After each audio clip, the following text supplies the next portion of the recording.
네, 바이든 정부가 비트코인 가치를 급등시킬 준비를 하고 있다는 얘기를 하겠습니다. 네, 비트코인 대량 매도 요인 중 하나였던 그레이스케일 GBTC 매도세가 크게 줄어들 가능성이 커졌다는 얘기도 할 거고요. 또 최근에 가장 큰 비트코인 하락 요인이었던 이스라엘 이란 전면전, 일단 위기는 피한 걸로 보인다는 얘기도 하겠습니다. 네, 안녕하세요. 황 작가입니다. 투자 어드바이스가 아니라는 점 먼저 말씀드리고 시작을 하겠습니다. 네, 비트코인 신규 공급량이 절반으로 줄었습니다.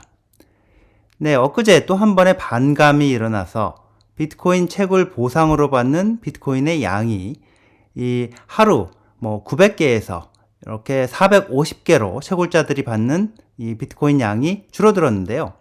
자, 이렇게 멤플 스페이스 같은 웹사이트에서 확인을 해보면 채굴 보상 규모가 블록당 6.25 비트코인에서 이제 3.125 비트코인으로 반으로 줄어든 게 확인이 됩니다. 4년마다 비트코인의 신규 생산량이 절반으로 줄어들게 되는데 이제 2028년 4월 17일쯤에 3.125 비트코인의 절반으로 다시 보상이 줄어들게 됩니다. 비트코인은 아시다시피 총 발행량이 2100만 개로 정해져 있죠. 근데 이미 보시면 1968만 개 이 정도가 발행이 됐고 남은 게 한 130만 개 정도 이 정도밖에 안 됩니다. 신규 생산량이 줄어드는 사건이자 전 세계적으로 비트코인을 홍보하는 이벤트이기도 한 게 반감 이벤트인데요. 자, 이전까지는 반감이 일어나면 몇 개월 뒤부터 가격이 급등을 하기 시작을 했는데 자, 매일같이 비트코인을 1000개, 많게는 10,000개 이렇게 사들이는 미국 비트코인 현물 ETF라는 존재가 있기 때문에 이번 반감 이후의 가격 변동은 훨씬 빠를 걸로 그렇게 예상을 해봅니다. 자, 비트코인 가격이 확실히 좋은 신호라고 할 수 있는 게 그레이스케일 GBTC 매도세가 확연하게 줄어든 걸로 그렇게 나타난다는 건데요. 자, 최근 6주간 GBTC 매도량을 보면요. 이렇게 확연하게 줄어든 걸로 이렇게 나오고 있습니다. 아시다시피 GBTC 주식 매도 물량이 나오게 되면 그레이스케일에서 그만큼의 비트코인을 팔아서 현금으로 판 고객한테 지급을 해야 되기 때문에 GBTC 주식 파는 거는 비트코인 파는 걸로 그렇게 이어지게 됩니다. GBTC 주식 매도 물량이 줄어들게 되면 그만큼 비트코인 매도 물량이 줄어들게 된다는 거고요. 네, 그레이스케일이 이 수수료가 남들보다 5배, 6배 이렇게 비싼 GBTC를 팔고 이 다른 ETF, 비트코인 현물 ETF로 갈아타는 이런 고객들의 매도세를 줄이기 위해서 수수료를 낮춘 별도의 비트코인 현물 ETF, 미니 GBTC 이런 걸 만들어 가지고 고객의 주식 일부를 거기로 옮겨주겠다 이런 계획을 추진 중이죠. 근데 그 수수료가 1.5%나 되는 GBTC 주식을 예컨대 10,000주 갖고 있는 고객이 있다면 그 중에서 10,000주 중에서 1,000주 정도를 수수료가 싼 새로운 비트코인 현물 ETF, 자, 일종의 미니 GBTC 상품, 여기로 세금 부담 없이 옮길 수 있게 해준다는 계획인데요. 자, 이렇게만 해도 GBTC 주식을 팔 경우에 차익에 대해서 세금을 왕창 내야 하는 사람들, 그런 고객들, 이런 고객들의 경우에는 주식을 팔기보다는 세금 부담 없이 기존 주식의 10%를 수수료가 싼 미니 GBTC로 옮겨준다. 이렇게 되니까 주식을 팔지 않고 그냥 계속 보유할 가능성이 커진다고 이렇게 그레이스케일 측에서는 보고 있는 겁니다. 미니 GBTC 상품의 수수료를 0.15% 이렇게 업계 최저가로 받겠다고 증권거래위원회에다가 그레이스케일이 신고를 한 걸로 확인이 됐습니다. 언제 승인이 될지 예상하기는 좀 어려운데요. 그렇지만 GBTC 매도세를 줄이는데 어느 정도 영향을 줄 걸로 보입니다. 네, 바이든 정권이요, 비트코인 가치를 급등시킬 준비를 하고 있다는 얘기를 하겠습니다. 자, 미국 정부는 채권 팔아서 돈을 마련하죠. 그래야 그걸로 돈 쓰면서 정부를 굴릴 수가 있는데 세금만 갖고는 택도 없으니까요. 근데 미국 정부가 채권을 판 다음에 어느 날 채권 사는 사람한테 야, 네가 나쁜 짓 했으니까 네 채권 당분간 못 쓰게 내가 동결을 시키겠다. 자, 이렇게 하고 또 그리고 한 발 더 나가서 그 채권 너한테 피해를 본 사람한테 내가 주겠다. 자, 이렇게 한다고 하면 앞으로 미국 정부 채권 사는 사람들이 줄어들게 될 겁니다. 미국 정부가 맘만 먹으면 언제든 동결시키고 남한테 줘버리기까지 할 수가 있구나. 이런 걸 이제 체험을 하는 거니까요. 결과적으로 달러 가치는 떨어지는 거고 미국 정부가 마음대로 하기 어려운 돈, 그런 돈의 가치가 상대적으로 올라갈 수밖에 없을 겁니다.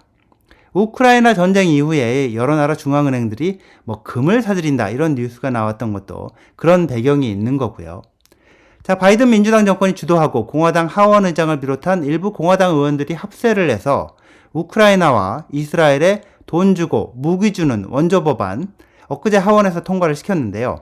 여기 이렇게 통과시킨 법안에 포함된 게 대문자로 REPO, 레포 법안이라는 게 있는데 이 상원에서도 통과될 걸로 예상이 되고 상원에서 통과가 되면 바이든이 서명해서 이걸 확정을 할 걸로 보이는데요. 이 아까 언급한 레포 법안 이게 뭐냐면 미국 은행에 보관이 되어 있고 러시아가 우크라이나를 하자마자 미국 정부가 동결을 시킨 돈, 러시아 정부 돈 이게 60억 달러 정도가 되는데 이걸 그냥 동결 상태로 쓰지 못하게만 하는 게 아니라 아예 몰수를 해서 그 돈을 우크라이나한테 주는 법안입니다. 자, 여기에는 러시아 돈 60억 달러 이걸 몰수해서 우크라이나에 주는 것 이상의 의미가 담겨 있는데요. 유럽에 있는 미국의 압력으로 지금 동결되어 있는 러시아 돈이 3천억 달러 정도가 되는데 이걸 몰수하기 위한 사전 작업이다 이렇게 해석이 되기 때문입니다. 네, 바이든 정권과 다르게 이 유럽에서 러시아 돈을 동결하고 있는 나라들은 이 러시아가 못 쓰게 동결하는 것까지는 지금 뭐 미국의 요구대로 하고 있는데 자, 그걸 몰수해서 우크라이나에게 주는 거 이거는 국제법상 불법일 수 있고 너무 심하다 이런 태도를 보여왔는데요. 미국이 먼저 60억 달러 우리가 몰수해서 우크라이나한테 주니까 너희도 따라해라 이렇게 압박할 경우에 상당히 골치 아파질 수밖에 없을 겁니다. 자, 바이든 민주당 정권은 우리가 먼저 솔선수범을 하니까 너희도 얼른 유럽 국가들 니들도 따라해라 이렇게 압박을 할 걸로 보입니다. 네, 우크라이나의 이 대통령 젤렌스키가 미국 하원에서 우크라이나에 돈 주는 법안 통과된 뒤에 트위터에 글을 올렸는데요. 여길 보면 미국이 먼저 이렇게 하니까 유럽 국가들 너희도 러시아 돈을 동결한 거 지금 그거 몰수해가지고 우리한테 보내야 한다 이런 식으로 얘기를 합니다. 당연히 러시아는 가만히 있지 않죠. 뭐 국제법에 따라서 소송을 제기하겠다 이렇게 반발을 하면서 가만히 있지 않겠다고 하고 있고요. 그러면서 러시아가 지금 하는 말이요. 이미 러시아와 중국 우리 두 나라는 양국 간 무역에서 달러를 거의 쓰지 않고 러시아 루블, 중국 위안화 이 두 가지를 가지고 거래를 하고 있다. 이렇게 강조를 합니다. 러시아, 중국뿐만 아니라 브릭스 국가들 간에 달러를 쓰지 않고 암호화폐를 기반으로 하는 결제 시스템을 만드는 방안을 추진하고 있기도 하고요. 자, 우크라이나 전쟁 이후에 미국이 이 러시아의 해외 자산을 동결시키는 걸 보면서 미국 달러 채권의 위험성을 인식하기 시작한 국가들, 특히 미국과 적대 관계에 있거나 적대 관계까지는 아니더라도 혹시 모를 위험에 대비하려는 국가들한테는 이미 달러 채권의 매력이 떨어졌다고 할 수 있을 건데요. 뭐 내 돈이 빌려주고 받은 채권인데 자, 돈 빌려간 인간이 채무자가 어느 날 갑자기 네가 나쁜 짓 했으니까 돈 안 갚겠다. 네 채권 내가 압수해서 내 친구한테 주겠다. 뭐 이렇게 할 수 있다는 얘기가 되니까요.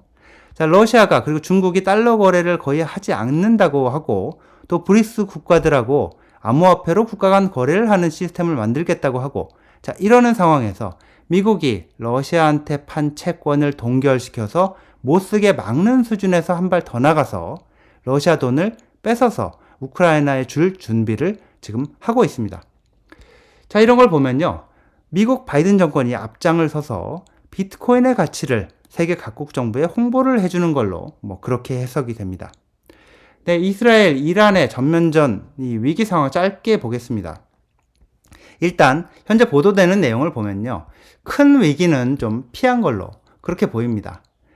네, 이게 뉴욕타임즈가 보도한 걸 보면요. 이스라엘이 원래는 이란에 대해서 대대적인 그런 공격을 할 계획이었다고 하는데 바이든이 이스라엘 총리 네타냐후하고 통화를 한 다음에 이스라엘 총리 네타냐후가 소규모 공격으로 변경을 해서 이란을 타격을 했다. 이렇게 나오고 있습니다. 이 전면전 위기, 핵시설 공격 위기, 그런 큰 위기는 일단 피해간 걸로 보입니다. 네, 여기까지입니다. 시청해 주셔서 감사합니다.